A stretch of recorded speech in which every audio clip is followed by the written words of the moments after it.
공연을 찾아주신 여러분들을 정말 진심으로 환영합니다.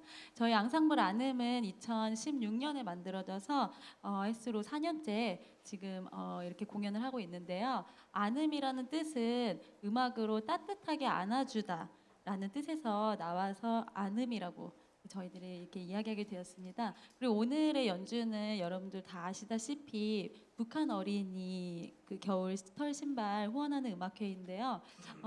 지리적으로도 북쪽은 남한보다 훨씬 추운데 그 아이들은 한 헝겊신 하나를 이제 신고 사계절 내내 다닌다거나 구멍이 이제 뚫려 있는 신발을 신고 다닌다고 합니다. 그래서 이 여러분들의 후원으로 모아진 그 돈들은 아이들의 따뜻한 신발 그리고 특히 고아원 그리고 타가소에 있는 부모가 없는 아이들에게 다 전달이 됩니다.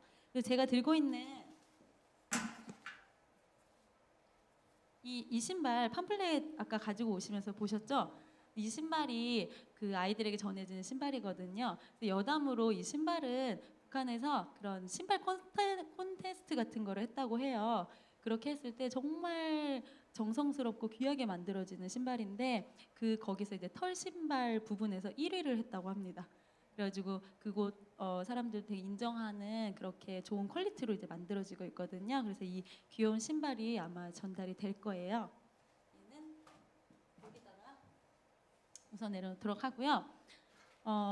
올해는 다 여러분들 아시다시피 3.1 운동 그리고 임시정부 수립된 지 100주년이 기념되는 해인데 저는 이제 클래식 음악을 이 콘서트를 준비를 하면서 이게 이런 민족적인 어떤 이런 정신이 클래식에도 담겨 있으면 얼마나 좋을까라는 생각을 하게 되었습니다.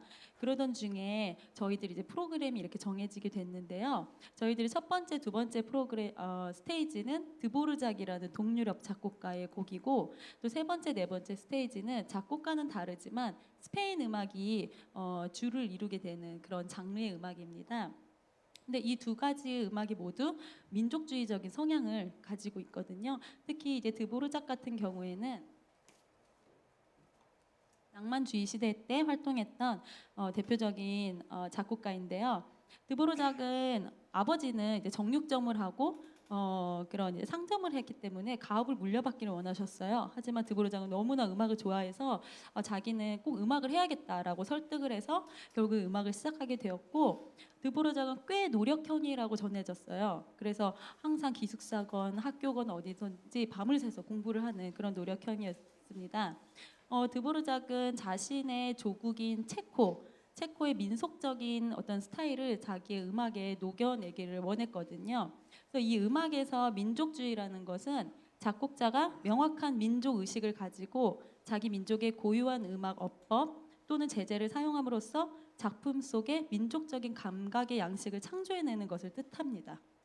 그래서 말년에 드보르작은 국제적으로 굉장히 유명해졌거든요. 해외적으로도 활동도 많이 하고 미국에서 어떤 음악원 원장으로 초빙되기도 했는데 드보르작은 조국을 굉장히 사랑했던 작곡가였기 때문에 그 임기 기간을 다 채우지 않고 나는 조국에 가서 조국을 사랑하는 음악을 만들겠다라고 다시 체코로 돌아가기도 했고 말년에 굉장히 유명해졌기 때문에 그 당시에 체코는 오스트리아에서 이렇게 지배를 하던 시대였어요.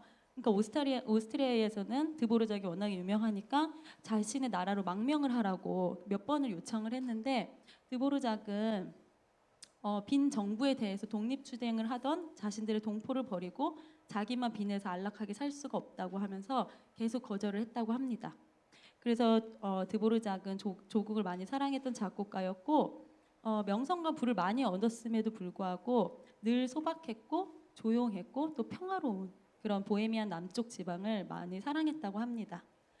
결국엔 나중에 드보르작은 그 체코에서 상원 의원이 되고 또 귀족이 되어서 나중에 장례식을 치르게 될 때는 자기가 직접 작곡했던 진홍곡이 울려 퍼지는 가운데 국장으로 치러졌다고 합니다.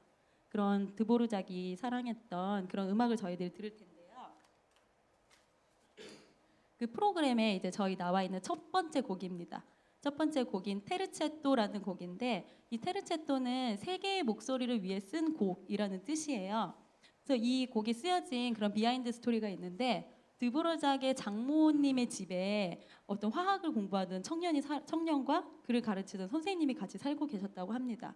근데 드보르작은 당시에 국립 오케스트라 비올라 수석을 맡고 있었거든요. 근데 그 장모 집에 있던 그 학생과 선생님을 보면서 저 둘이 자주 연주를 하는데 바이올린 연주를 하는데 아마추어지만 내가 곡을 하나 작곡해서 셋이서 같이 하면 참 재밌겠다라는 생각을 하게 된 거예요.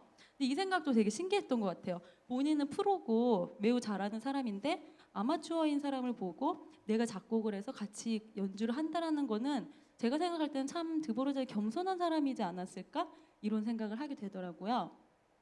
그래서 어떻게 보면 되게 독특한 구성인 바이올린 2대와 비올라 1대를 위한 이 곡을 작곡하게 되었고요.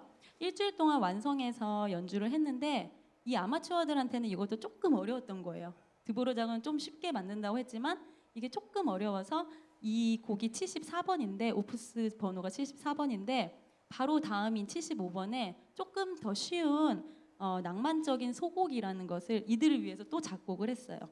드보르장이 굉장히 소박하고 사람들도 되게 사랑하고 이런 사람이었구나라는 생각을 또 해봅니다. 그래서 오늘은 이 전체 4악장 중에서 1악장과 마지막 4악장을 연주하게 될 텐데 1악장에서는 이 보헤미아 풍의 서정적인 멜로디랑 중간 부분에서는 조금 격앙되는 그런 멜로디가 대비를 이루고 있고요. 마지막 4악장에서는 드라마틱한 이제 보헤미안 특징이 잘 드러나는 곡입니다. 그러면은 연주자 바이올리니스트 강민정, 강은실 그리고 비올리스트 김지혜 양이 입장할 때 큰 박수로 맞아주시면 감사하겠습니다.